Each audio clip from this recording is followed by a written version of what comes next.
விளக்கெல்லாம் ஒரு வழியாக ஏற்றி முடிச்சிட்டோங்க. ஆனால் கொஞ்சத்தில் விளக்க வந்து ஏற்றவே முடியல. ஏன்னா உங்களுக்கே தெரியுது பாருங்கள் எப்படி காற்றடிக்குதுன்ட்டு. அவ்வளோ காற்றுங்க. ஒரே காற்று. அதுவும் ஆத்தங்கரை ஓரம்னா எப்படி காற்றடிக்குன்னு உங்களுக்கே தெரியும். அவ்வளோ ஒரு காற்று. விளக்க வந்து எப்படி திரியெல்லாம் கொஞ்சம் பெருசு பெருசாக போட்டு ஓரளவுக்கு விளக்கு ஏற்றி இந்த தளபதி படத்தில் வந்து சோபனா மேம் வந்து அந்த தண்ணியில் விளக்க ஏற்றி அமுச்சு விடுவாங்க பாருங்கள். அது மாதிரி தான் அந்த ஃபீல் தான் எங்களுக்கு வந்துச்சு அந்த டைமில். நாங்கள் கரெக்டாக ஏற்றுறப்ப மணி ஒரு 4 இருக்குங்க. பிரம்ம முகூர்த்த டைமில் தான் ஊரே அப்படியே சைலண்ட்டாக இருக்கிற நேரத்தில் அந்த தண்ணியோடைய சத்தம் மட்டும் எப்படி இருக்கும் பாருங்கள். நிலா வெளிச்சம் மட்டும்தான். அங்கே ஆத்தங்கரையில் போயிட்டு நின்றுட்டு அந்த விளக்கு ஏற்றுறப்ப அந்த விளக்குடைய ஒளி வந்து பிரகாசமாக இருக்கிறப்ப அவ்வளோ ஒரு பார்க்குறதுக்கே மைண்டும் ஒரு ரிலாக்ஸாக இருந்துச்சு.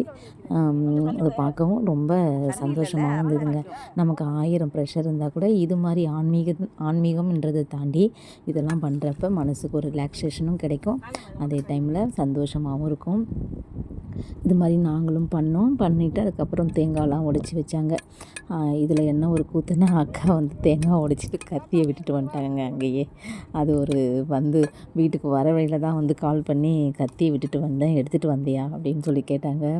எனக்கே சிரிப்பு வந்துடுச்சு.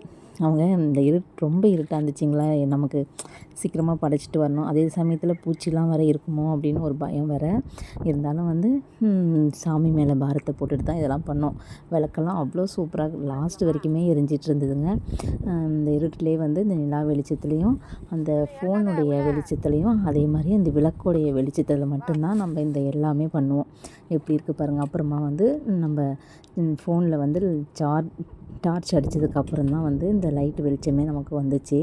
அது வரைக்கும் நம்ம இருட்டிலே தான் எல்லாமே செஞ்சோம். அதுக்கப்புறம் இன்னொரு அக்கா, பக்கத்து வீட்டு அக்கா வந்துட்டாங்க. நாங்கள் செஞ்சிட்டே இருக்கிறப்ப அக்கா, பக்கத்து வீட்டு அக்கா வந்தாங்க. அவங்களும் வந்து தனித்தனியாக எல்லாமே எடுத்துகிட்டு வருவாங்க இல்லைங்களா. அவங்களும் இலை போட்டு பக்கத்துலேயே நம்ம வச்சதுக்கு பக்கத்துலேயே அவங்களும் காப்பரிசி எல்லாமே வச்சு படைச்சிட்டோம். ஒரு 5 பேர் சேர்ந்து படைத்தோம். சாமியெல்லாம் கும்பிட்டு முடிச்சுட்டு விளக்கெல்லாம் அழகாக ஆத்தங்கரையில் தண்ணியில் விட்டுட்டு காவிரி தாய்க்கு அந்த ஸ்லோகம் சொல்லுவோம் இல்லைங்களா, அதெல்லாம் சொன்னாங்க. இதில் வந்து ஜாலியாக பேசிக்கிட்டே அந்த டைமில் இதெல்லாம் பண்ணுறது ரொம்ப ஒரு ரிலாக்ஸேஷனாக இருந்துச்சு. நல்லா குட்டி தம்பி தான் வந்து வீடியோலாம் எடுத்துகிட்டு இருந்தாருங்க. அடுத்த வீடியோவில் காமிக்கிறேன் குட்டி தம்பியை.